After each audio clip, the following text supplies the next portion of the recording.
بسم الله الرحمن الرحيم.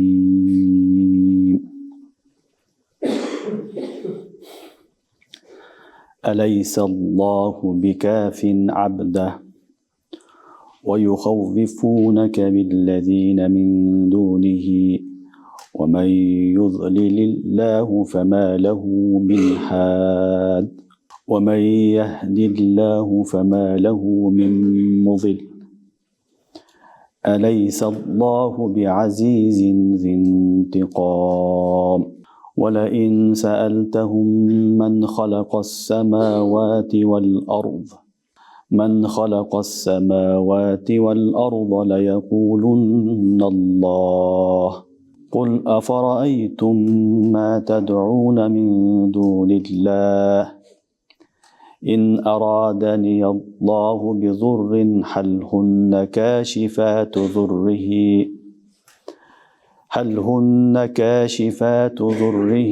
أو أرادني برحمة هل هن ممسكات رحمته.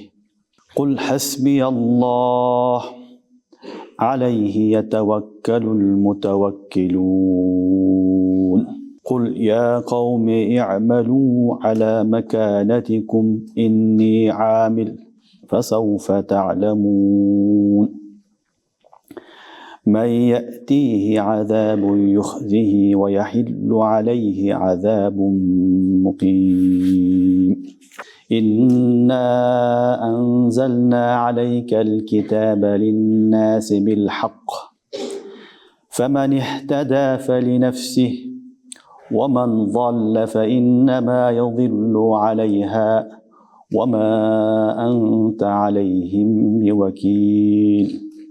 الله يتوفى الأنفس حين موتها والتي لم تمت في منامها فيمسك التي قضى عليها الموت ويرسل الأخرى إلى أجل مسمى إن في ذلك لآيات لقوم يتفكرون. أم اتخذوا من دون الله شفعاء قل أولو كانوا لا يملكون شيئا ولا يعقلون. قل لله الشفاعة جميعا له ملك السماوات والأرض ثم إليه ترجعون.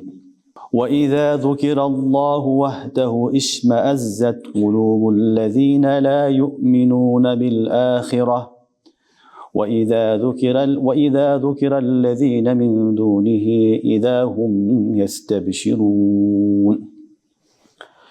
قل اللهم فاتر السماوات والأرض عالم الغيب والشهادة أنت تحكم بين عبادك فيما كانوا فيه يختلفون. ولو أن للذين ظلموا ما في الأرض جميعا ومثله معه لافتدوا به من سوء العذاب يوم القيامة وبدا لهم من الله ما لم يكونوا يحتسبون. وبدأ لهم سيئات ما كسبوا وحاق بهم ما كانوا به يستهزئون. فإذا مس الإنسان ضر دعانا ثم إذا خولناه نعمة منا قال إنما أوتيته على علم بل هي فتنة ولكن أكثرهم لا يعلمون. قد قالها الذين من قبلهم فما أغنى عنهم ما كانوا يكسبون فأصابهم سيئات ما كسبوا والذين ظلموا من هؤلاء سيصيبهم سيئات ما كسبوا وما هم بمعجزين. أولم يعلموا أن الله يبسط الرزق لمن يشاء ويقدر إن في ذلك لآيات لقوم يؤمنون آمنت بالله صدق الله العظيم. Emne Allah bendesi üçün yeterli emaspi? Albatta жетиштүү. Жана Кудайдан башка нерсе менен сени алар коркутушат. Аллах кимди адаштырса, ага эч бир хидаят берүүчү жок. Аллах кимге хидаят берсе, аны адаштыруучу жок. Аллах күчтүү жана өч алуучу зат. Эгер сен алардан сурасаң, асмандарды, жерди ким жаратты деп, алар сөзсүз Аллах жаратты деп айтышат. Айткылачы, Алладан башкага сыйынган буттарыңар, эгер Аллах Таала мага бир зыян берсе, алар ошол зыянды кетире алышабы? Же Аллах бир рахмат берсе, рахматыны алар тосуп кала алышабы? Жок, эчтеке кылыша албайт. Айткын, мага Аллах жетерлик, мен ага сөөнөмүн, табаккул кыламын. Мына ушул табаккул кылуучулар Аллага табаккул кылгыла. Айткын, менин элим, коомум, өзүңөрдүн ордуңарда амалыңарды кыла бергиле. Мен да өз амалымды кыламын. Жакында көрөсүңөр. Кимге коркунуч азап келет, кимди бекем азап каптайт, жакында көрөсүңөр. Албетте биз сага түшүрдүк китепти адамдар үчүн чындык менен. Ким хидаятка келсе, ал өзү үчүн. Ким адашса, анын дагы кесепети өзүнө. Сен аларга вакил эмессиң. Аллах жандарды, рухтарды алат өлүм учурунда. Жана уйкуда да жанды алат. Кийин өлүмгө өкүм кылганды алып калат. Өлүмгө өкүм кылмаганды бир мөөнөткө чейин кайра кайтарып жиберет. Мына ушунун баарында чоң белгилери бар фикир кылган эл үчүн. Эмне алар Кудайды таштап башка нерселерди шафаатчы кылып алыштыбы? Айткын, эгер алар эчтекеге эге болбосо дагы, эчтекени түшүнбөсө дагы шафаатчы болобу деп айткын. Айткын, шафааттын баардыгы Аллага таандык. Асмандар, жер, анын мүлкү, кийин баарыңар ага кайтып барасыңар. Жана жалгыз Алланы эстегенде ахиретке иман келтирбегендердин жүрөгү кыжаалат болот. Ал эми Алладан башканы эстегенде алар кубанышат. Айткын, Аллах, асман менен жер жаратуучу зат, гайыпты, шахадатты билип туручу зат, сен бендерлериңдин арасында өкүм кыласың. Алар талашып тартышкан нерселердин арасында. Эгерде залымдарга жердин бетиндеги бардык байлык берилсе, жана ошондой кошуп берилсе, алар кыяматтагы жаман азаптан сактаныш үчүн бардыгын фидия кылып бергенге даяр. Жана кыямат күнү алар ойлобогон нерселердин бардыгы аларга көрүнөт. Жана алардын кылган амалдардын жамандыктары да көрүнөт. Жана алар шылдыңдаган нерселер аларды ороп калат. Жана инсанды бир кыйынчылык ушаганда, кармаган учурда ал Роббисине жалынат. Жана биз ага өзүбүздүн тарафынан неамат бергенде айтат, бул менин илимим себептүү келди деп. Айткын, бул бардыгы сыноо, бирок алардын көпчүлүгү билишпейт. Мына ушул сөздү буга чейинки да коомдор айтышкан. Алардын кылган кесиптери эч бир пайда берген эмес. Алардын кылган амалдардын кесепети аларга жеткен. Булардын ичинде залымдарга дагы кылган амалдардын кесепеттери жетет. Алар Алланы ажыз кылыша алышпайт. Эмне алар билишпейби? Албетте Аллах рызкыны кенен кылып коет кимге кааласа, жана таркылат кимге кааласа. Мына ушунун баарында чоң бир белгилери бар иман келтирген коомдор үчүн. Аллах субханаху ва таала Зумар сүрөсүнүн 36 аятында мусулмандарга өзүнүн эскертип, мусулмандар үчүн Аллах жетерлик. Аллага башка эч кимдин зарычылыгы жок. Ким Аллаган тапса, баарын табат. Ким Алланы жоготсо, баарын жоготот деген максатта алейсаллаху бикафин абдах деген аяттан башталып атат. Аллах Тааланын бендесине өзү жетерлик.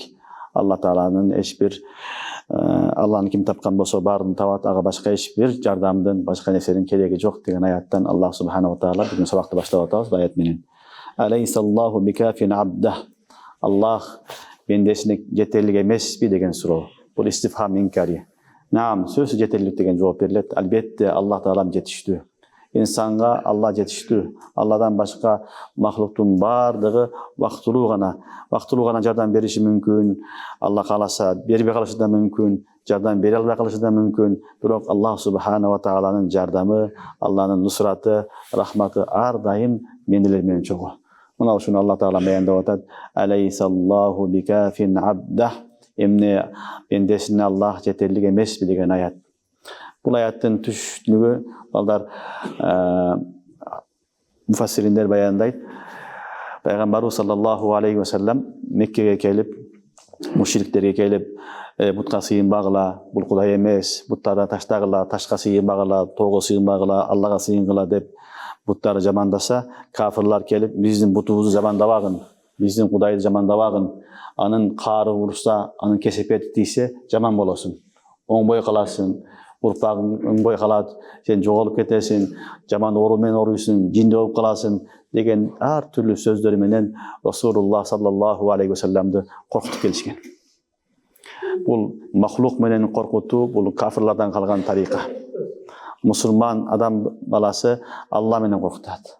Biz Allah менен эскертебиз, ахиреттен корктойбуз, Алладан корктойбуз. Махлук менен коркутуу бул кафирлардын тарикасы болгон. Алар ушул тариканы ыктыяр кылышып, эчтеке таппай калгандан кийин биздин Кудайларга тийишпеген, аны каралабагын, жамандабагын, анын кесепети өзүңө тиет, өзүңө кийин кыйын болот, кийин өкүнүп каласың. Ошон үчүн акылыңа келгин дагы биздин Кудайларга тийишпеген деп Пайгамбарыбыз саллаллаху алейхи ва салламга эскертишет эле.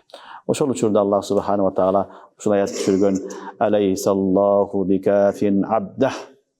Эмне Аллах мендес үчүн жетерлик эмеспи? Сөзсүз жетиштүү. Алла болгондон кийин башка эч кимдин, эч бир нерсенин зарылчылыгы жок. Алейсаллаху бикафин абда ва юхаввифунака биллазина мин дуни. Жана алар сени коркутушат мин дуни, Кудайдан башка, Кудайдан төмөн даражадагы махлуктар менен сени коркутушат деп Аллах субхана ва таала пайгамбарыбызга эскертип атат. Демек азыр айттык, Кудайдан башка махлук менен коркутуу бул кафирлардын тарикасы. Мусулман баласы Кудайдан гана коркот, башка эч кимден коркпойт, башка нерсе пайда да бере албайт, зыян да бере албайт. Пайданы дагы Алла берет, зыянды дагы Алла берет. Бирок бул кылган иштери эмне? Алардын өзүнүн түшүнүгүнө жараша болчу. Жана хидаят Алланын колунда болчу. Ошон үчүн Алла таала бул аяттын андысында ва май юзлилилlah фама лаху мин хад. Кимди Алла адаштырган болсо, эми ага хидаят берүүчү жок деп атат. Булар ошентип айтып атат, пайгамбарга айтып атат болгондо дагы. Демек Алла адаштырып койгон. Ошон үчүн ага эч бир хидаят берүүчү жок. Ошон үчүн алар өзүнүн ою менен, фикри менен пайгамбарды коркутуп атат. Ал эми кимге хидаят берген болсо, аны адаштыруучу да эч ким жок. Демек пайгамбарды да эч ким адаштыра албайт. Туура жолдогун да эч ким адаштыра албайт.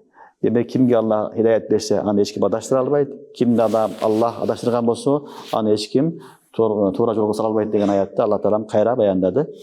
Ва май яхдилла фама лаху мин мудил. Ким Алла хидаят берсе, аны эч ким адаштыра албайт. Алейсаллах би азиз зинтиқам. Эмне Аллах күчтүү жана интикам ээси эмеспи деген аят. Оба сөзсүз түрдө Аллах күчтүү жана зулм интикам. Интикам деген өч алуу. Бүгүнкү күндө силер жыргап атасыңар, каалагандай пайгамбарга тийишип атасыңар, пайгамбарчылыгына атасыңар, динине каршы чыгып атасыңар. Бирок бир күн келет, ал жерде Алла таалам эмне алат? Өчүңөрдү алат. Алла өчүн алат. Пайгамбарга кылган, динге кылган мамилеңердин өчүн Алла таалам алат. Ал эмне үчүн алат? Интикам ва азиз. Ал күчтүү зат. Ал күчтүү, эч кимден коркпойт, эч кимден коркпойт. Ошон үчүн Аллах субхана ва таала өзү кайра өчүнү алат деген аят. Демек, не болду? Биз үчүн, мусулмандар үчүн негизги нерсе, коркотурган нерсе бир гана Аллах, Алланын каары ошол гана. Башка нерсе бүт бардыгы коркотурган нерсеге кирбейт тугандар. Албактуу адам коркуп калышы мүмкүн, бирок чыныгы коркунучу нерсе бул эмне экен? Алланын каарынан калгандан, Алланын азабынан коркуш керек. Ошон үчүн пайгамбарыбыз саллаллаху алейхи ва саллям Ибн Аббас разыяллаху анху пайгамбарыбыздын абасынын баласы, эң кичинекей сахаба, пайгамбарыбыз дүйнөдөн кайтканда 12-13 жашта болгон. Жаш бала, бирок акыл эстүү, илимдүү адам болгон имамул муфассирин, тафсирдеги эң чоң имам Ибн Аббас разыяллаху анху болот. Ушул Ибн Аббас разыяллаху анху пайгамбар насихат кылганда ва иза саалта фасалиллах деген. Ва иза стаанта фастаин биллах. Бирдекени сурасаң, Алладан сурагын. Бирдекени сақтанам десең, Алладан сақтанған деген. Егер үмметтің барлығы чогулуп сага пайда берем десе, Алла Таалам тагдырда жазбаган болсо, кыпынчалык пайда бере албайт. Эгер үмметтің барлығы сага зыян берем десе, Алла каалабаса, алар сага кыпынчалык зыян бере албайт деген. Ошон үчүн зыян пайда бардыгы Аллах субханаху тааlanын колунда, Алла Таалам өзү берет. Ошон үчүн мен мындай кылып койдум эле, ушунун зыяны кийип калды ошойт деп коркуштун кажети жок. Туура эмес иш кылдым, туура эмес кылып койдум деп коркуштун кажети жок. Бүгүнкү күндө деле мусулмандар жахалаттын негизинде көп адамдар корко берет. Ушундай иш кылып койдум, жаман иш кылып койдум деп ошол ишинен коркот. Бутка сыйынбаса дагы, башка нерселерди кудай кылбаса дагы, ошондой чоң ыйык нерсе деп түшүнгөн нерселери бар. Ошолорду кылып алат дагы, анан ошолорду бир кесепет тиет деп коркот. Бул коркуу, бул түшүнүү бардыгы кафирлардан калган тарика. Алар эч бир пайда бербейт, зыян да бербейт. Чыныгы коркуучу, корко турган зат ким экен? Аллах субханаху ва таала. Эми кийинки аятта Алла Таала айтып атат: "Эмне булар, эмнеге Кудайда ишенбейт? Эмне Кудайга ишенбейби?" десе, жок, ишенет дейт алар. Кудайга ишенет, бирок ширк кылышат. Маселе ушул жерде. Ошон үчүн Алла Таала айтып атат: "Ва ин саалтахум ман халакас самавати вал арз." Эгер алардан сурасаң, асмандарды, жерди ким жаратты деп, ла якулунналлах, албетте Аллах деп жооп беришет. Кул афараайтум ма тадуна мин дунилlah. Айткылачы андай болсо, эгерде силер Кудайдан башкага сыйнасыңар, эми ошол кудайчаларыңар Алла Таалам бир мага зыян берсе, ошол зыянды жокко чыгара алабы деп сурап атат. Афараайтум ма тадуна мин дунилlah ин арадани Аллаху би зуррин хал хунна кашифату зуррихи. Мага Алла бир зыян берсе, алар ошол зыянды кетире алабы деп сураган. Ау арадани Аллаху би рахма, же Алла мага бир жакшылык берсе, хал хунна мумсикату рахматих, алар ошол рахматты тосуп кала алабы деп сураган. Кул хасби Аллах, айткан Алла жетерлик. Алейхи ятаваккалул мутаваккилун. Мусулмандар барлыгы Аллага сөөнсүн, таянсын, Аллага таваккул кылсын деген аят. Демек, алар Кудайды бар дейт. Бирок Кудайга биз жакындай албайбыз. Кудай Таалага шерик кылабыз. Ошо шериктер аркылуу Аллага барабыз деген түшүнүк бар. Бул түшүнүк кафирлардын түшүнүгү. Алла субханаху таала ошон айтат, булар Кудайды бар дейт, кимди жараткан сен Кудай дейт, бирок Кудайга шерик кылышат дейт. Эми ошол шериктериге Алла Таала бир жакшылык берсе, жакшылык тосуп калабы деп сурайсаң, тоса албайт. Алла бир жамандык кылса, алар жамандыктан, ошол кайгыдан, кападан сени чыгара албайт. Буттарың, башкаларың. Демек бир гана Алла чыгара албагандан кийин Аллага шерик кылыштын эч бир кажети жок дегенди Алла субханаху таала айтып атат. Эми акырында айткан: "Кул хасби Аллах", мага жетерлик Аллах деп айткан. Хасби Аллах, алейхи ятаваккалул мутаваккилун. Демек, ким Аллага таянса, Алланы тапса, барын тапты тугандар. Ошон үчүн хасби Аллах деген болду. Хасби Аллах индал маут, хасби Аллах индас сират, хасби Аллах индал мизан, хасби Аллах фи дунья, хасби Аллах фил ахира. Бүт бардыгы хадистерде Расулуллах саллаллаху алейхи ва саллям айтат. Бүт бардык жерде Алла мага жетерлик десе болду. Аллах субханаху таала ал адам үчүн эмне кылат? Өзү жетерлик болот. Түшүнүңөрбү? Алла Таала өзү жетерлик болот. Ошон үчүн мусулман көбүнчө хасби Аллаху ла илаха иллаху алейхи таваккалту ва алейхи фалятаваккалул мутаваккилун ва алейхи таваккалул мутаваккилун деген аяттарды көп окуп жүрүш керек. Түшүнүңөрбү? Башкага сөөнбөйбүз, биздин сөөнгөнүбүз, таянганыбыз бир гана Аллах субханаху ва таала. Эми булар акылга келбеген үчүн пайгамбарыбыз алейхиссалам эскертип атат: "Кул я кауми i'malu ala makanatikum." Эй менин элим, силер өзүңөр ишиңерди кыла бергиле. Мен айткан түшүнбөсөңөр, кабыл кылбасаңар, ошол өзүңөрдүн ордуңарда өзүңөрдүн кылган ишиңерди кыла бергиле. Инни амил. Мен дагы өзүм ишимди кыла берем. Даватымды кыла берем, намазымды окуй берем, Алла менен байланышымды узанта берем. Фасауфа та'ламун. Жакында көрөсүңөр. Жакында көрөсүңөр ким хак, ким батыл, кимдин жолу туура, кимдин жолу туура эмес экенин жакында көрөсүңөр дейт. Фасауфа та'ламун. Ал качан майятихи азабу юхзихи. Ал азап келип кимди коркулат, ва яхиллу алейхи азабун муқим. Кимге бекем каттуу азап келет, жакында көрөсүңөр дейт. Мага келеби, сага келеби. Силер мени коркутуп атасыңар, мен коркпоймун, менин таянганым менин Раббим Аллах. Эми кыямат күнү келгенде көрөбүз кимдин Кудайы күчтүү экен. Кимдин айтканы болот экен? Силер коркуткан нерсе мага келеби? Же силерге мен айткан нерсе келеби? Аны кыямат күнү келгенде барыбыз көрөбүз. Фас майятихи азабу юхзих ва яхиллу алейхи азабун муқим. Andan keyin Allah subhanahu wa taala bular iman keltirбесе дагы Kur'an, din hak ekenini bayanda aytıp atat. Sen bularga kapı bolbogун, iman keltirбесе kaçarat bolbogун. Sebebi Allah berigen din bul çınıgı hakiki din dep atat. Inna anzalna aleykel kitabe linnasi bil haq. Albatta biz sana bergen kitap, adamlar üçün düşürülgen kitap hak. Bu hakikat, çındık. Bunu işenbese dagı sen aga iman keltirdin, uşul jetişerlik dep atat. Allah subhanahu wa taala hakikat dinini bergen, bir o hakikat dinge her kim kede vermeyt, Allah kimge hidayet berse kelet. Onun için hicret bolma dedi. Faman ihtada feli nefsi. Kur'an'da açık aytıp atat. Kim hidayet gelse anın üçün, özü üçün payda. Bizin hidayetimiz, bizin namazımız, bizin ibadatımız balda bir üçün emes. Bir özgü payda vermeyt, Allah'a da payda vermeyt. Allah bizim ibadatga muhtaç emes. Faman ihtada feli nefsi. Kim yaxşılıkka kelse, hidayet tapsa, al öz üçün kılat. Özünün gana paydası. Ve man dalla fe innema yadillu aleyha. İkincisi ulan size. Kim adaşsa, adaşkanında kesepet özüge olat. Demek, kim özüne cevap veret. Biröge cevap vermeydi. Şimdi bil balgılar. Balası atasına cevap vermeydi. Kızı enesi kızına cevap vermeydi. Usta şagirdge cevap vermeydi. Dost dostga cevap vermeydi. Kim özüne cevap veret, femen ihtada feli nefsi. Kim to'ra yo'lda olsa, anın özü gücü mayda. Ve man dalla fe innema yadillu aleyha. Oşun üçün tuğanlar Kur'an'dan bilinet. Kim özüne beken bolsun. Biröwdü qarap, bu namaz okubayt, iştege kılbayt dep, oşu neçi yol var. Oşun dura var. Sen özüңdü qara, özüңdü oylan. Erteň Kudayдын астында sen özüne cevap beresin. Oşun üçün bir adam ne kılsa, жақсылык iş kılsa, anın paydası özüne, al hiç kimge paydası isteybeýt, ahirette Kudayдын астында Kudayga da paydası isteybeýt, al senin üçün gana. Ve man dalla fe innema yadillu aleyha. Adaşta dagın, adaşkanı kesip eti dagın özünü urat. Anın jamanlığı dagın özüge bolat. Oşun üçün Kur'an'ın talimi, hidayatı daim özüňe beken bol deyt. Özüňdü qara, özüň bilen amal kılaber. Hiç kim amal kılmasa dagın özüň beken bol. Eldi dep taştap koyup, namazыңды, ibadatыңды, başka neşeleringdi. Büt bardygy kim kılsa жақсылык özüge, kim jamanlyk kılsa anı da kesip eti özüne. Ve ma anta aleyhim biwakil. Sen alarga vakil emessin dep atat. Sen alardın üstünden majburlooçu emessin degen söz. Ve ma anta aleyhim biwakil degen sen alardan soralbaysın degen söz. Peygamber aleyhisselam din jetkizdi mi?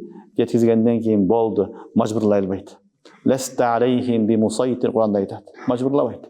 Şimdi görüp majburloo degen jok dinde. Hakikatty aytıp koyot, kim kalasa kirsin, kalabasa kirbesin. Bu çındyk din, hakikat din uşunday din. Biroq peygamber vakil emes. Ani majburlabayt, üstünden düşbeyt. Peygamber rasul. Bizde bayağı söz var ama elçige ölüm jok dep elçi al. Bolgonu me in aleyka illal balagh. Peygamberдің milleti jetkizip koyu. Al emi hidayet Allah'ın kolunda. Oşo aytıp atat: "Ve ma anta aleyhim biwakil." Sen vakil emessin alarga. Sen aytsaň dagы Allah hidayetke kelbese, Kudayдын астында sen jogap berbeýsin dep atat. Bugün günde elder köpünçe düşünbey kalışat, düşünbesi kılışat dagı men kayra ayttım, aytsam dagı kabul kılbasa dagı, davatımı kabul kılbasa dagı erteň uşuga jogap berip kalam degen düşünüktü adamlar var. Davatçılar var, başkalar var. Bul emes düşünük. Sen ayttın, jetkizdiň, milletiň atkardyň boldu. Natija Kudayдын kolunda, sen aga jogap berbeýsin. Aytpagan bolsoň jogap beresin. Aytyp jetkizgenden keyin dagı hidayetke kelbese, anda sen aga jogap berbeýsin. Ve ma anta aleyhim biwakil. Kur'an'da Peygamber Allah'a aytıp sen alar üstünden vakil emessin.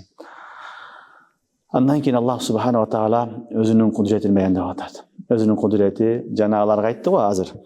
Bular kafirlarga azap bolat, kelgende azap kelgende körösüňөр, kim hakikat ekenini şonda köröbüz dep Peygamber esketip ketdi. Oşol azap kaçan bolat dep kafirlar, bul alys kaçan bolat boluşy mümkin emes dep, alys dep oýlaýdylar. Oşonu Allah subhanahu wa taala keyingi aýatda beýandap atat. Bul alys emes. Azapyň kelip galyşlygy zamatda. Bunu Allah subhanahu wa taala ölüm bilen düşündirip atat. Ölümni Allahu yetevaffal enfusa hina mautiha. Allah candı, ruhtu suur bolat deyt. Hina mautiha. Ölüm uçurunda. Velleti lem temut fi manamiha. Alem ölbegöndördü, uykusunda alat. Ve yumsiku lleti qada aleyha'l maut. Keyin ölümge hüküm kılıngandardan ruhunu alıp kalat. Ve yursilul ukhra ila ajalin musamma. İkinci tayfanın ruhunu kaytarıp beret. Bir vakt mönet geçeyin. İnne fi zalik la ayatin li kavmin yetefekkerun. Buna şunun barında fikir kılgan adamlar üçün çoğ belgiler var деген ayat. Mına uşul ayatda Allah subhanahu wa taala bizdi ölüm menен eskertip atat. Ölümdü bergen zat Allah subhanahu wa taala. Ölüm ne деген nerse balдар? Ölüm деген bul hayattın жоқ boluşluğu, jaşoodun жоқ boluşluğu. Mına uşul kıymıl hareket, dem alуу, başka boz büt bardyğı harekettin bardyğı ruhtan bolat. Ruh çıkıp kesse ölüm bolat. Mına uşunu Allah Taala'nın bayandap atat. Albatta ölümdün iki türünü bayandap atat. Birincisi adam ömrü tügöp ajal jet ölgöndögi okuya. Hine mautiha. Ekincisi uykudağı. Uktagandagı, uçurdagı bul dagı ölüm. Ölümdün bir türü.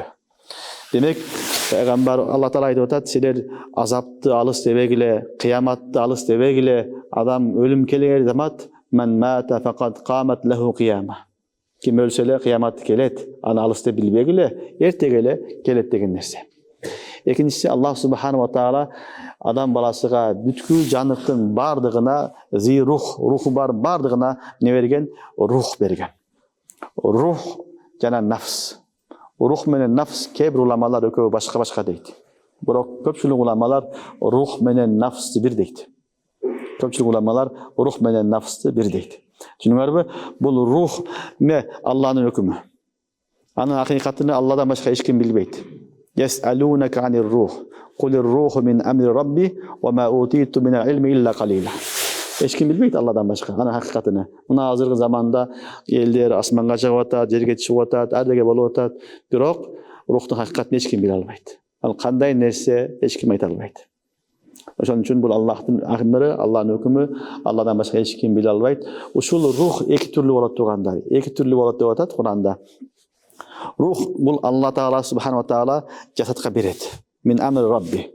Denebis bul topraktan jaralgan bolsa, ruh ne malaul aladan asmandan kelgen nerse. Ökö koşulganda hayat bolat. Bunu ulamalar mına kündün nuru siyaktуу deydi. Kündün nuru tigende jer kızıp, jer yağınday ne bolat? Isıp, mömöjemişler pişip, jakşı ahval bolat go. Kudda şonday ele ruh menen dene birikkende Allah subhanahu wa taala hayat beret. Uşul hayat kayra ruhtu alıp koygonda ne bolat? Mamatqa ötöt, ölümgө kelet. Mına uşul hayat Allah subhanahu wa taala ruh büt ruhların bardığına birdey bergen. İnsanga özgöçe verilgen.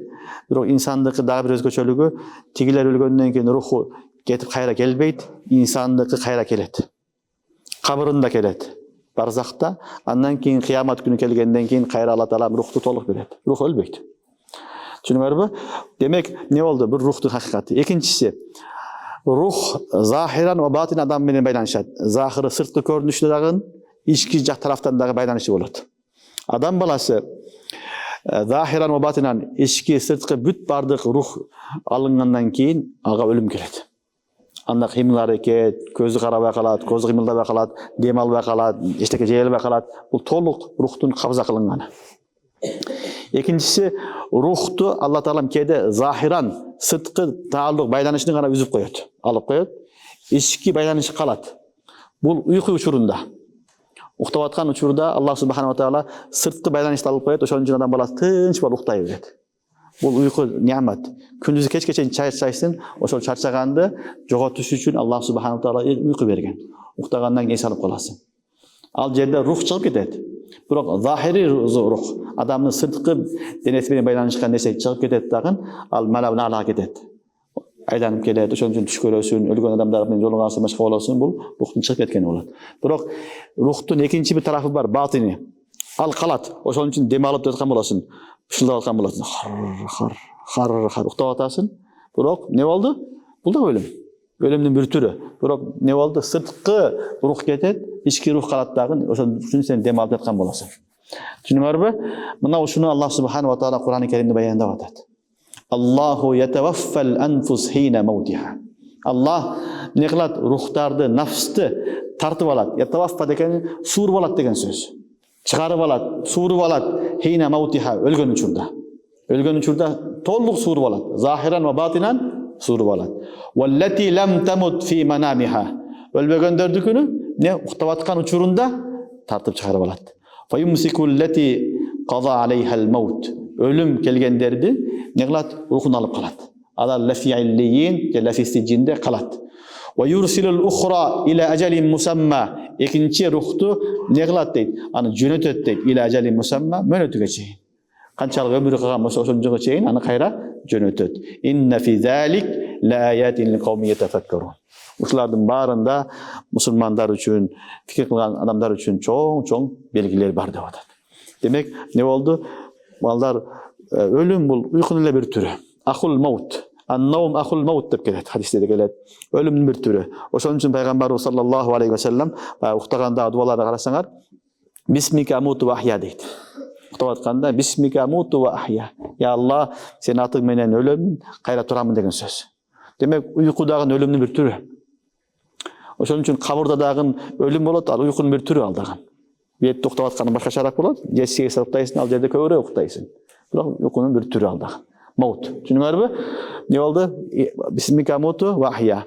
Turganda ne deysin? Elhamdülillahillazi ahyana ba'dama amatana ve ileyhin nushur. Ya Allah, ölgönden keyin kayra meni tirilttik deysin. Demek ölüm mallar alыс nese emes. Günüge biz ölüp tirilebiz. Gününe adam balası ölüp tirilet. Oşo uyku dere ölüm. Kança adam var uktap turbay kalat. Kança adam var uktap öyle etemenen dursa jok. Turulsan turbayt. Oşon üçün bu ölüm. Allah Taala ne kıldı? Ruhtu alıp kayra bermey koysa, boldu. Kayra jönötüp koysa al kelet. Jönötpese kelbeyt. Oşon üçün ahiretti alыс, al kaçan gelet, Kuday bilet degen söz tura emes. Al ölüm neken? Günün her bir adamın başında bar nese, günün bolup atkan neseni Allah Taala Kur'anda bayandap atat. Allahu yetevaffal anfus hina mawtiha. Allah adamdın ajal jetkende anın ruhunu toluk alıp koyat. Velleti lem temut fi manamiha. Ölmegönderdi günü ne uykusunda alat, birak ölüm hüküm kılıngan adamdın ruhunu alıp kalat. Al emi uktap atkandagılarını hüküm kılınmagan bolsa kaytarıp beret dep atat. Inne fi zalik la ayatin li kavmin yetefekkerun. Düşünüňärmi? Demek uykunun özü ballar çoğ bir nimet bir taraftan, uykunun özü çoğ bir taraftan neken eskerdi. Şuntu öyle adam ketip kalat. Uktagan siyahtı bolup ölüp kalas. Jatyp öyle tuş görüp atıp ketip kalgan ketip kalas. Şul ele. Oşon üçün ölümden korkuş gerek emes tugandar. Ölümden keyingi hayattan korkuş gerek, daýardyk jok bolsa. Oşo daýardyk kılıç gerek. Daýardyk jok barıp karagandan korkuş gerek. Al emi ölüm şunday jakyn nerse, günüň başymyza gelgen nerse, günüň ölüm jestip yaşasak inşallah biz toluk ne bolabız? Mufakkir, fikir kılgan, Allah'dan korkan, kaydıger emes, musulman bolabız. Oşon üçün ayatda inna fi zalika la ayatin li kavmin yetefekkerun dep Allah Taala eskertip atat. Demek neken? Ölüm çındık, tugandar, hakikat, uyku oşonun dalili. Allah subhanahu wa ta'ala uyku dele ne kıl ölüm bir tür iken uyku menen bizge gününe ölüm eskertip körsötüp atat. Andan keyingi ayatda alardı Allah Taala ayttat, Allah Allah'a şirk kılat ele. Şirk kılganın sebebi alar aytat ele. Biz Kudaýga jakynday albaýbız. Biz günökörbiz. Bizim duabız kabul bolboýt. Oşon üçün bular Allah'ın jakyn insandary, Allah'ın süýüktүү bendeleri, je ferişteleri, je başkalary, oşon üçün uşular arkıly Allah'a jakyndaýbız degen düşünük bar. Allah subhanahu wa taala bulardan uşul düşünügüne ketke kalgydat. Alar me deýdi? Amittakhazu min dunillahi şufa'a. Emne alar Hudaýy taştap koyup başka butlardı özlerine şefaat kılıwçy kılıp aldyby? Kul awalaw kanu la yamlikuna şeý'en we la ya'qilun. Emne alar eştekege eýip bolsa dagyn, alardın akılı jok bolsa dagyn, jamaat bolsa dagyn, emne alar şefaat kılışaby dep suragan dep atat. Jok şefaat kıla albayt. Kafirlardın adaşkanyň negizgi sebebi alar ne bolgan? Şirk kılganda biz özübüz tatykty emesbiz, başkalar arkıly gana jetebiz degen düşünük bolgan. Birak bul düşünük çoğun kata. Allah subhanahu wa ta'alaga jetiş üçün har kimdin jol açyk. Kur'anda Allah aytad, mende menen surası aytkın, inni qarib ujibu da'wata da'in iza da'an. Men eng jakynmyn, dua kılsaňar men duaňary kabul kılamyn degen ayat bar. Oşon üçün menin duam kabul bolboýt, paýgambar arkaly, je paýgambar dua kılsın, jakşy adam dua kılsın, ferişte dua kılsın, butlar dua kılsın degen söz tur emes. Her bir adamga Allah Taala mümkinçilik bergen, tüzme-tüz Allah menen baýlanışda bolat. Tüzme-tüz Allah menen baýlanışda bolat. Oşon üçün kafirlar ne adaşyp kalgan jeri şirk kılışkanda o şefaatçı bolat dep şirk kılışkan. Birak şefaat boluş üçin şartlary bar, keyin ayatda gelip atat. Her kim şefaat kıla albayt. Бирок билип алгыла, Алла менен түз байланышта болот. Алланы таштап коюп, бирөөлөр аркылуу чыгам деген нерсе бул ширкке алып барат. Кээде кээ бир жахил суфилер бар. Жахил суфилер бар, тарикатчылар бар. Ар бир нерсе тавассул кылам дейт. Ар бир нерседе бир аркылуу, шейх аркылуу анан жетем деген ой фикри бар. Бул туура эмес нерсе. Шафаат хак, васила дагы туура нерсе. Бирок ар дайым кылынбайт бул нерсе. Ар дайым эмес. Ар дайым такай байланышатын нерсе Алла менен Алла сага түз жол ачып койгон. Жол ачык. Ар дайым аны кылыш зарыл эмес. Түшүнүңөрбү? Ар дайым зарыл деген туура эмес. Чоң алым өткөн Махмуд Алуси деген имам, муфассир, усули, факих, чоң алым өткөн Рухул Мани деген китеп бар тафсирде. Аябай мыкты китеп тафсирде, ханафилердин ичиндеги, тафсирлердин ичиндеги өтө мыкты китептердин бирөөсү. Ошо Рухул Манинин мусаннифи айтат, мен бир күн бир адам зияратка бардым дейт, ооруп калган экен. Барсам, баягы ооруп жатат дейт, бирок Аллага кайрылбайт дейт. Аулияларды бирөөлөр ортого салып алып, ошолор менен дуа кылып отурат дейт. Мен айттым дейт, ушул түзмө-түз Алла менен байланыша бер, десем капа болду дейт. Ошол имамды айтып атат, имам Алиси рахматуллах, капа болду дейт. Кийин элдерге мен сөз чыгарды дейт, бул аулияларга ишенбейт, пайгамбарларга ишенбейт, шафаатка ишенбейт деп мен аркамдан каралады дейт. Бул киши айтып атат, максат жетип калган деңгээлге деп атат. Аллах Таалам түзмө-түз сага эшикти ачып койгон. Сен түзмө-түз Алла менен байланыша бер. Аллах субханаху таала түз эшикти ачып койгон.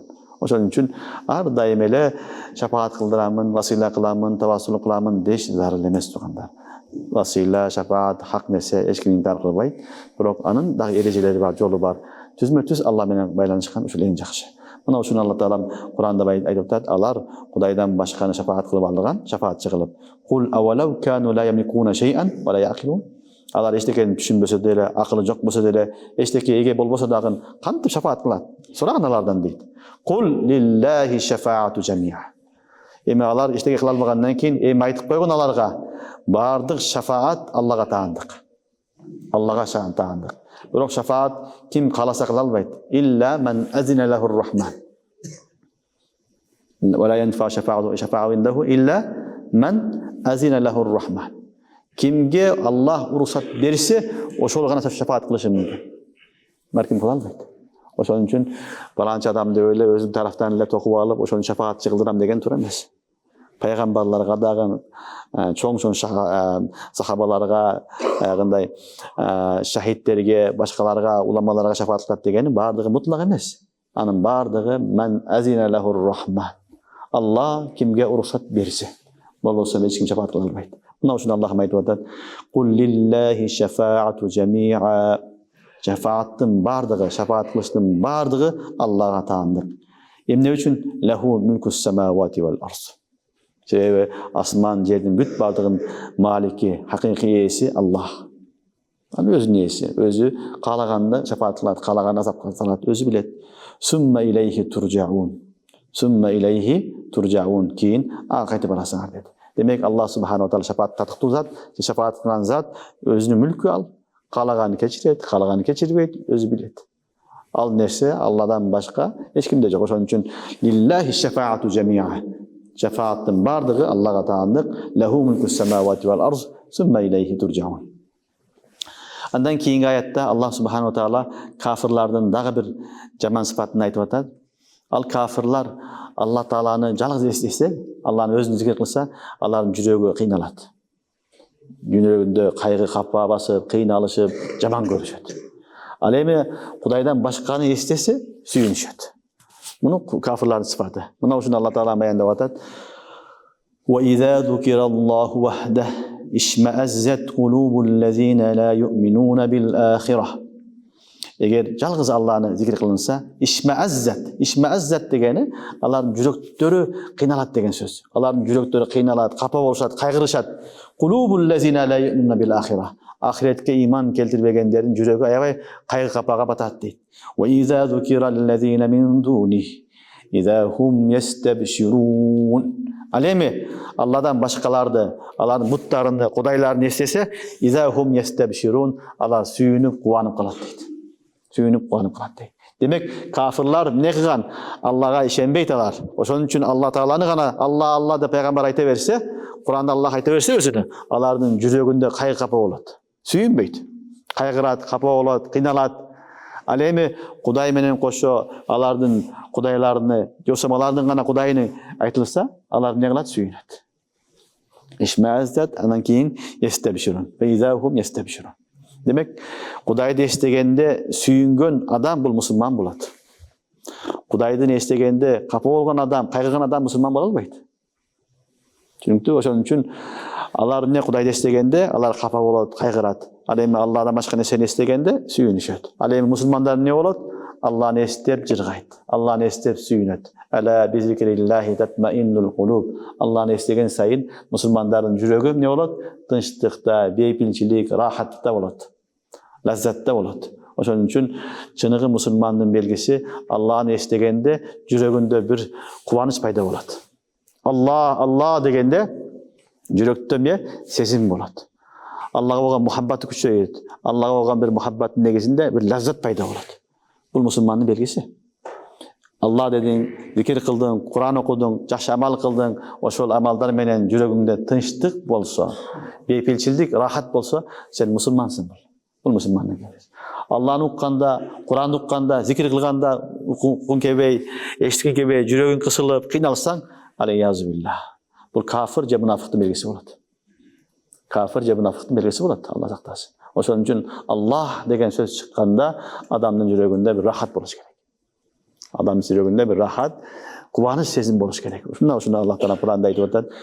Ve izâ zukirallahu vahdehu işme'azzet kulûbullezîne lâ yu'minûne bil âhireh. Жалгыз Allah'ın estegende ahiretke işenmegenlerin jürögü kıynalat deydi. Kıjalat bolat.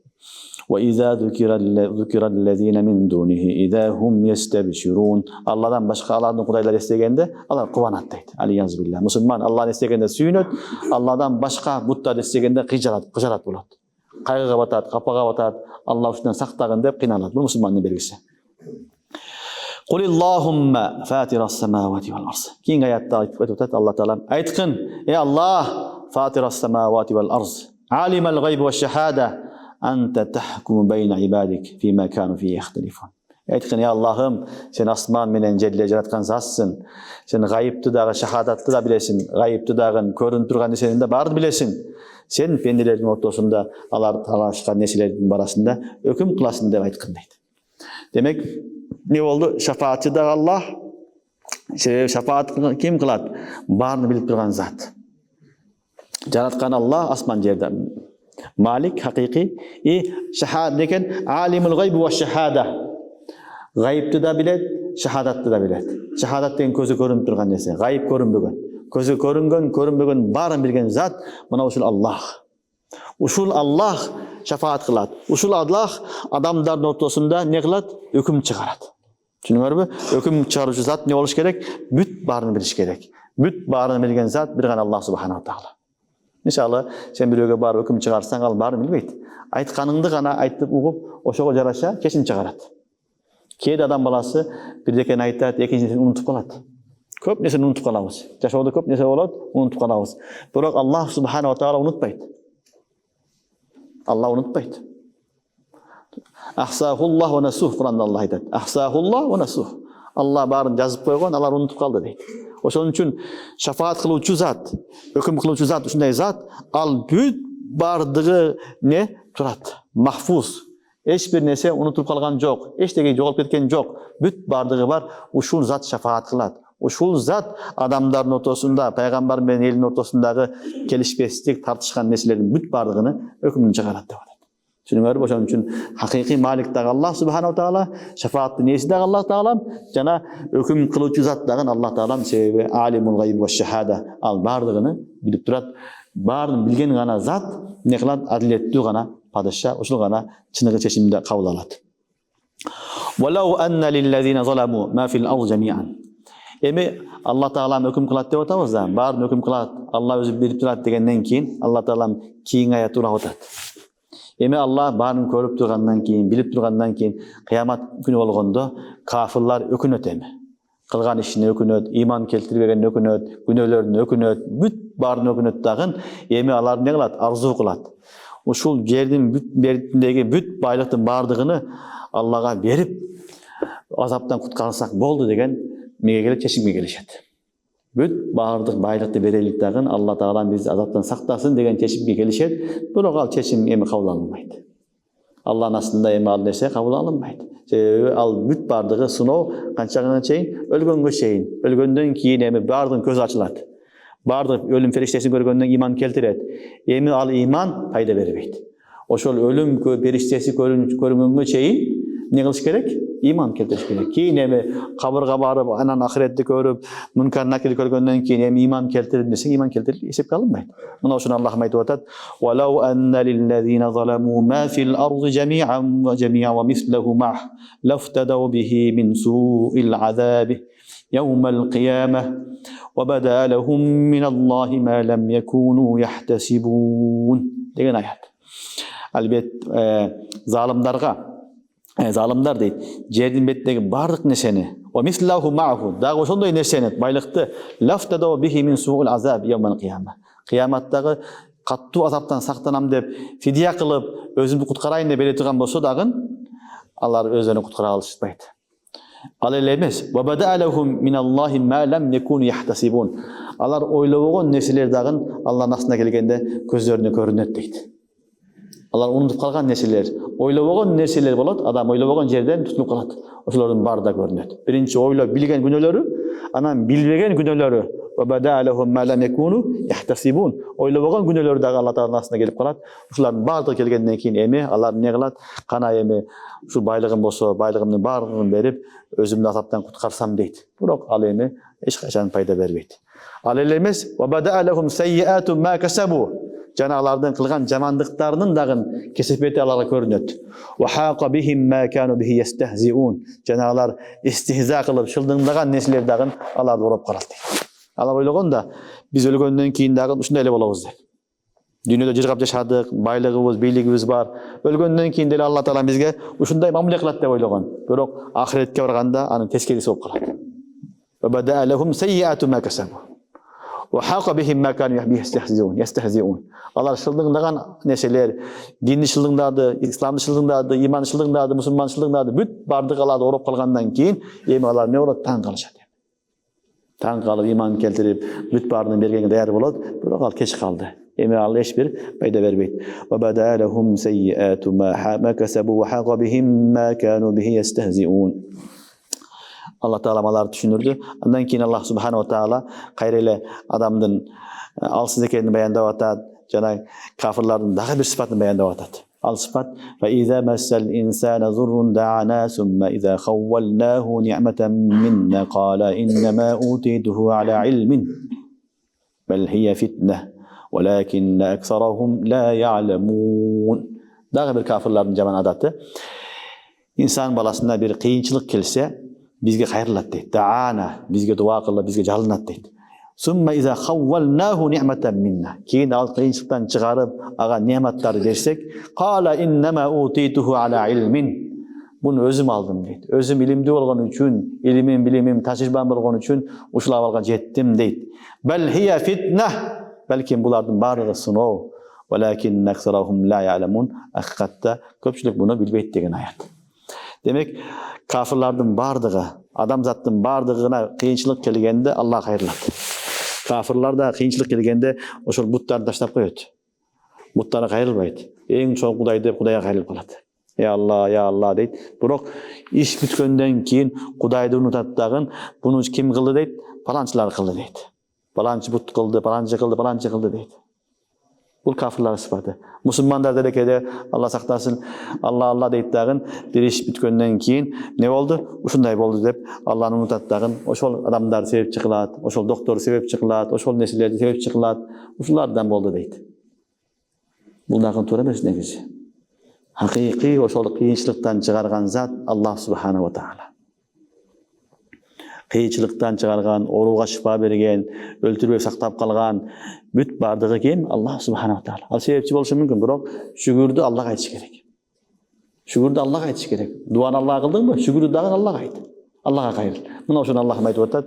Кафирлардын бир жаман адаты, аларга бир кыйынчылык келгенде даана, кийин биз нематтарды берсек, кала иннама утитуху ала илмин. Өзүмдөн болду дейт. Өзүм деген жаман нерсе. Өзүм акылдуу элем, тажрыйбам бар эле, ошон үчүн ушундай деңгээлге жеттим дейт. Бул эң чоң жаңылышкандык туугандар. Бул кафирлардын сыфаты. Мусулман мындай дебейт. Мусулман Алла берди дейт. Алла ийгилик берди. Алла Таала ушул деңгээлге мени жеткизди дейт. Алланын достору менен кафирлардын айырмасы ушул жерде туугандар. Ошон үчүн мен кыйынмын дегенден алыс болуш керек. Мен деген эң жаман нерсе. Ожуп, өзүнө өзү таң калуу, өзүнө өзү мактоо, өзүнө өзү даңазалоо бул эң жаман нерсе. Бул Алланын рахматынан алыс болгон адамдардын сыфаты. Алланын рахматы жаап турган адам эч качан мен дебейт. Ал эмне болсо Алладан дейт. Ошон үчүн сен окудуң, билдиң, дават кылдың, илимдүү болдуң, бийликке жеттиң, мансапка жеттиң, байлыкка жеттиң, эмне болсо дагы Алла берди дегиле. Алла берди. Мен кыйын элем дебеш керек. Ала илмин деген бир манасы ушул, илимим менен, тажрыйбам менен деген манасы. Экинчи дагы бир манасы бар. Ала илмин дегени Алла билет эле мени, ушуга татыктуу элем, Алла берди деген да түшүнүк бар. Бул да туура эмес. Кайра эле эмне кыласың? Өзүңдү татыктуу сезип атасың. Жок. Не болсо дагы тагдырдагыны Алла берди, тагдырда бар экен, Алла берди деш керек. Ошон үчүн неамат Алла берген болсо, ал илим неаматы, байлыгы, ден соолук не болсо Алладан деш керек. Алланын неаматы бол. Түшүнүңөрбү? Мен дегенден алыс болгула. Мен дебегиле эч качан өзүңөрдү мактабагыла. Мактаган адамды Аллах Таалам жактырбайт. Ким өзүнү мактаса Алланын назардан, рахматтан алыстап кетет. Алланын рахматынан алыстап кетет. Ошон үчүн Алланын рахматы качан адам баласы Аллага кайрылып, тавазу кылып, Алла деп турса, ошондо Алланын рахматы жагыйт. Мына ошону Аллах айтып атат. Адам баласына бир жамандык келгенде, ал эмне кылат? Бизге кайрылат, кийин андан чыгарып койсок, нематтарды берсек, айтат, буну мен өзүм кылдым дейт. Өзүм жетиштим, өзүм күчтүү болдум, өзүм акылды эсүү болгон үчүн ушундай кылдым дейт. Бел хия фитна, жок андай эмес. Бул фитна, бул сыноо сага. Берилген нерсе жамандык да сыноо, байлык да сыноо, ору да сыноо, илим да сыноо, ийгиликтин бүт бардыгы сыноо. Кандай болбосун, бардыгы сыноо. Алла Таалам сынайт. Ушуну сен өзүм кылдым дейсиңби, же Алла берди дейсиңби? Сынайт Алла Таалам. Валакин аксарахум ла я'ламун. Бирок көпчүлүк адамдар муну түшүнбөйт. قد قالها الذين من قبلهم فما أغنى عنهم ما كانوا يكسبون. Мына ушул сөздөрдү буга чейинги мурдагы элдер да айтып жүргөн. Мурдагылар элдер дагы мен деп ушинтип жүрүшкөн. Бирок фама агуна анхум ма кан яксибун. Алардын кылган амалдары аларга эч бир пайда берген эмес. Фа асабахум сайyiату ма касабу. Эмне болду? Эми алар кылган жаман амалдардын немеси кесепети аларды келди. Алар ошо кесепетине душар болушту. Валлазина заламу мин хаулаи сайюсибухум сайyiату ма касабу. Мына олардын дагы жамандарын кылган жаман амалдарынын кесепети, азабы аларга да келет. Ва ма хум бимуъжизин. Алар эч кимиси Алланы ажиз кыла албайт, Алладан качып кете албайт деген сөз. Демек, мурдагы коомдорго азап келди, алар жаман иш кылды, азабын тартты. Мына коом дагы, алар дагы ошолор жолун жолдогон үчүн аларга дагы ушундай азап келет. Эч ким Алланы ажиз кыла албайт, Алланын астынан Алладан качып кутула албайт деди. أولم يعلموا أن الله يبسط الرزق لمن يشاء ويقدر إن في ذلك لآيات لقوم يؤمنون. Бүгүнгү сабактын акыркы аяты. Эмне алар билишпейби? Албетте Алла кимге кааласа рызкысын кенен кылат, кимге кааласа тар кылып коет.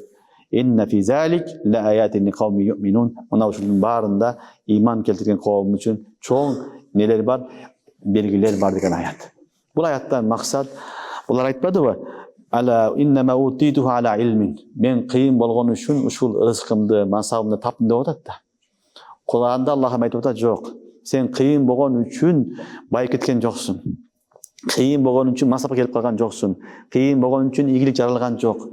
Бүт бардыгы тагдырда жазылган деп атат. Тагдырда жазылган. Түшүнүңөрбү? Бирөөнүн байлыгы жазылган тагдырда. Бирөөнүн кедейлиги жазылган. Жакшылыгы жазылган, жамандыгы жазылган. Ошол гана болот. Сен эчтеке кылган жоксуң. Дүйнөдө көптөгөн акылдуу адамдар бар. Өтө акылдуу адамдар бар, бирок кедей. Эчтекеси жок. Эгер акылы менен адам баласы байлык таба турган болсо, анда ошолор эң бай адамдар болуш керек. Dünyada köптөгөн келесу адамдар бар. Акылы жок, келесу, бирок бай. Барып сүйлөсөң, мынчалык акылы жок. Мынчалык акылы жок, кичинекей акылы жок. Сүйлөсөң, билесиң ким экенин. Бирок Алла байлык берип койгон. Кээ бир келесу адамдар бар, кээ бир адамдар бар, акылы жок адамдар бар, байлык берип койгон. Ошон үчүн бул адам баласы байлыкты, бийликти өзүнүн ыктыяры менен топтоп албайт. Ыктыяры менен табып албайт. Бул байлык, кедейлик, жакшылык, жамандык бүт бардыгы тагдырда жазылган. Аллах Таала кимге кааласа рызкын кенен кылып коет, кимге кааласа тар кылып коет. Экөө тең сыноо. Байлыкта сыноо, кедейликте сыноо. Бирөөдү кедейлик менен сынайт, бирөөдү байлык менен сынайт. Бул башка эчтеке жок. Ал мындай мактана турган, бириден бирине баягы жогору кармап, жогору көрүп, экинчисин төмөн көрө турган, паска ураткан нерсе эмес. Экөө тең сыноо. Алла мынтип сынап атат, мынтип сынап атат. Алланын ыктыяры. Ошон үчүн бул дүйнөдөгү берилип аткан нерсе адамдын өзүнүн акылы менен, кесиби менен эмес тургандар. Алла Таала өзү эмне кылган, тагдырга жазып койгон, ошо тагдырдагы нерсе болуп атат. Ал ошол кесип кылып атат, болуп атат. Кээде адам баласы кесип кылат, кечкече иштейсиң, эчтеке таппайсың. Кечке иштейсиң, эчтеке жок. Кээде бир аз иш кыласың, Алла берекетин берип байып кетесиң. Ошон үчүн бул тагдырдагы нерсе. Мен кыйын болгондуктан мен ушул жерге жетиштим, ушундай абалга жеттим деген туура эмес. Куранда Аллах айтып атат: "Авалам я'ламу анналлаха ябсутур ризqa лиман яша'у ва яqdir" деп атат. Эмне алар билишпейби? Алла рызкыны кимге кааласа кенен кылып даражасын ачып коет, кимге кааласа тар кылып салат. Инна фи залика лааятин лиқауми юъминун. Ушулардын баарында иман келтирген коом үчүн чоң белгилер бар деген аят. Аллах субханаху таала баарыбызга келен рызкы берсин халалдан, эки дүйнөнүн жакшылыгын берсин. Субханакаллахумма ва бихамдика ашхаду ан ла илаха илля анта астагфирука ва атубу илейк.